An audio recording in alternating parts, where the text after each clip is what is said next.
Today we're showing you a 2020 Kubota L3301 tractor. It's a four-wheel drive tractor with a Kubota LA525 quick attach front loader. The tractor has just over 250 hours. It is in excellent condition. Comes with a balance of the factory warranty. Got your skid loader hooked up here for your bucket connection. Paint is excellent on the tractor. A couple of scuffs here in the loader cylinder there, but very minor. Tires are good. And again, just over 250 hours, so the tractor's just getting broke in. 3-point hitch back here, top link, PTO, drawbar, everything's here.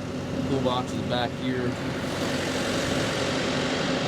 Perfect size tractor for property maintenance, brush hogging, mowing, anything of that nature.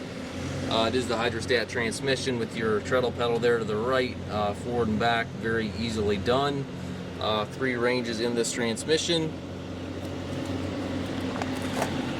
We do take trades. We also offer financing for qualified customers. We also can arrange shipping anywhere here within the U.S. Looks like we've got the Kubota warranty running into May of 2027, so we got lots of Kubota warranty left on the machine. If you have any questions regarding this tractor or any of our other used machines, please contact us at masttractor.com.